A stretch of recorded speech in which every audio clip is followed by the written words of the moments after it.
What's up YouTube? Welcome back to another video here in pollen covered North Carolina. It's beautiful. It's finally springtime. We're getting temperatures in the 70s and 80s. This is my Arden 15 area I have here. It's about 1,000 square feet. I planted this back last year in a couple of videos, and it's time that I get out here and get this scalp. All right, now yesterday I come up here and I scalped my front yard, which is Zoysia on this side. So I scalped down my Zoysia, and I have Bermuda sod over here, which was put in when the builder done the house. I have no idea what type of Bermuda this is, and it was actually a very poorly done job of laying down sod. I really struggle with that area, but I got that scalped yesterday. All right, so one thing I need to explain is I feel like a lot of common homeowners or people that are just getting into taking care of their yard don't understand is the grass that is in your yard and is brown now is not going to turn green. New grass is going to grow up through it, so you're not going to see that green grass until it gets up over the whatever the height of the brown grass from last year is. So by cutting down that dormant brown grass that's died, you're going to get rid of it, so that way your green grass is going to show up sooner, and you're also allowing more sunlight down into the soil. All right, so you can actually already see I've already scalped my Zoysia here, and I have a hard line between scalped and not scalped. We'll get down here and look at it. So I've already cut this down. You can tell it's already starting to green up, and this right here is my ryegrass that has stood up, so it's time we get this cut down.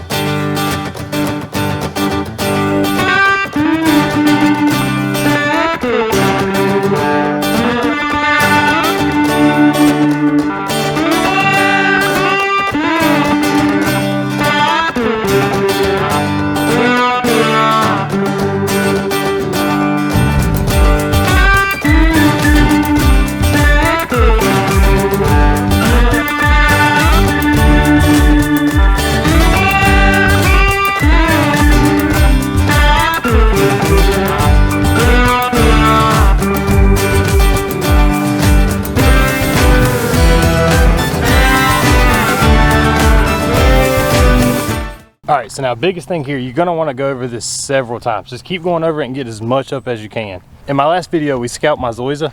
Look how much my Zoysia has greened up since that scalp. It's been about 8 days. And I just come back and cut it 1 notch above where I did last time for the scalp, and it's already getting a nice green tint to it. All right, so I almost forgot. It is time to pick the winner of the bag of fertilizer giveaway, the 1K giveaway from our last video here. Now the rules were you had to comment, include the name of the bag that you would want on yardmastery.com. So I've got the video loaded here in the picker. It says there was 65 eligible comments. So let's pick a winner. All right, it says William Johnson. You're not gonna be able to see that. William Johnson, like the videos, this year I put down 0025 liquid, aerate, and RGS. I'm focusing more on potassium deficiency due to Texas heat. Oh, he's in Texas, smart. The stress blend I used last year, 7020, was great. All right, so William Johnson, go ahead and shoot me an email. I'll put the email address across the bottom here. Go ahead and shoot me an email and we'll get that sent out to you as soon as I get your details.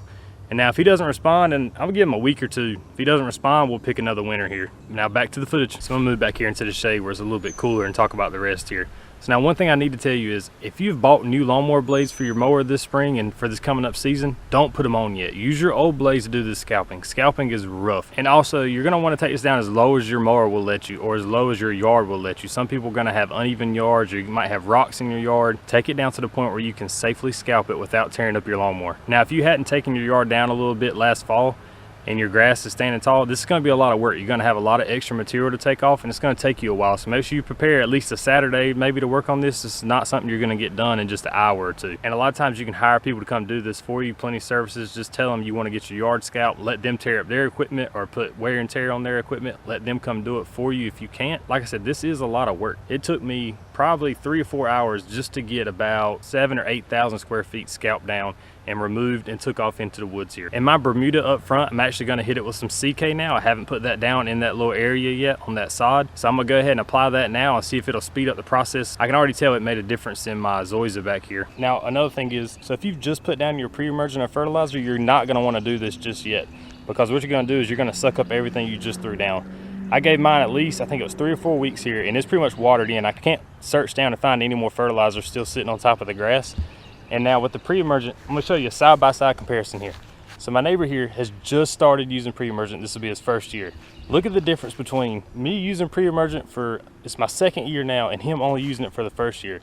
Weeds, hard line, no weeds. That's how good this stuff works. That's the first step that you want to do to start making your yard look good, is start learning about pre-emergence. And if you scalp your yard and you see there's still a lot of thatch here or old grass, dead grass, you can get a rake out and start raking that up too, and then come back and try to suck it up with the bag. And if you don't have a bagger and you cut your yard and you notice you're going to have a pileup of old grass that you've cut, you're going to need to rake that off and get it off the yard so that way it's not suffocating anything under it. All right, so that's just a short video today showing you it's time to get there and scalp those yards. If you're in the South, or I'm gonna say North Carolina, Tennessee, and South, you're ready. It's time if you haven't already. Now we're finally in the full swing of things. It is springtime. It is go time. We're going to start ramping up into summer here with our warm season grass. So let's get out there and let's get it done. And with all that said, this is Shane Heath checking out.